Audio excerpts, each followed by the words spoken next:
So the solution is to get rid of the cause. Just think about it. A lot of times we're suppressing the symptoms. If we have high blood pressure, we're taking a med for that. If we're diabetic, we're taking meds for that. If we have a headache, we're taking aspirin. If we're in pain, we take pain pills. So a lot of our mentality is to treat the symptoms. But what we need to do is to get rid of the cause. Now, this is the information that changed my life. And when I was in school, I didn't learn this stuff. I learned outside of it. When I was sick, I had to figure out what was going on. And when I ran into this and applied the strategies to heal at the cellular level, my life changed. So we got to know that healing begins at the cellular level. So if you're struggling to lose weight despite diet and exercise, you need to look at your cells. But unfortunately, most doctors see someone who is obese as someone who does not care enough about what they're eating and that they need to exercise more. But when you're dealing with poor cellular health, the body doesn't respond to just about anything because it's not functioning the way it needs to, because there's a barrier. Okay?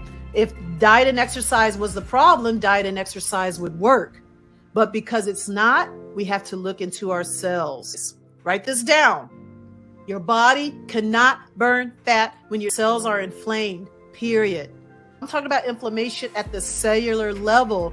And this is what happens with chronic disease, because it starts with one bad cell and you don't feel it right away. And what happens is these cells continue to multiply. And by the time we're in our 40s and 50s, we're like, whoa, what is this? Because a lot of the problems we have now is something that probably started about 10, 20 years ago. Little trick here. Anything ending in itis is inflammation. Arthritis is inflammation of the joint. Gastritis is inflammation of the gastrointestinal system. So, it's in the words sometimes, but we're not taught to understand what that means. So where there's disease, there's inflammation. I have never seen a disease when there was no inflammation, ever. Everybody that has chronic disease has cellular inflammation. So an inflamed cell is a congested cell. And when this occurs, the receptors are blunted and the proper nutrients can't get into the cell. So when nutrients can't get into the cell, toxins can't get out of the cell. So a lot of us are walking around with our cells looking like this, and they manifest as free radicals, a high A1C, a high CRP. There are markers and things that we can look at, but your doctor isn't telling you you're inflamed. They might give you some anti-inflammatory, but they're not really explaining how it specifically works. But just know that sugar is a trigger. And I believe it's the number one trigger to chronic inflammation we see today. And it's beyond the candies, cakes, cookies, pies, and ice cream. This is the hidden sugars, even the artificial sugars, okay? Even those, the artificial sweeteners are no good.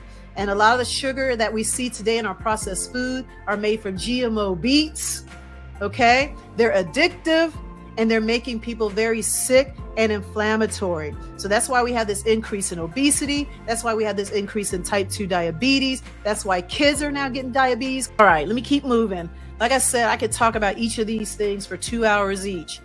But just know that I know that the majority of you, some of you are in the beginning and haven't even started your weight loss journey, but some of you that have been struggling for decades, or you have reached a plateau, or you had weight loss resistance.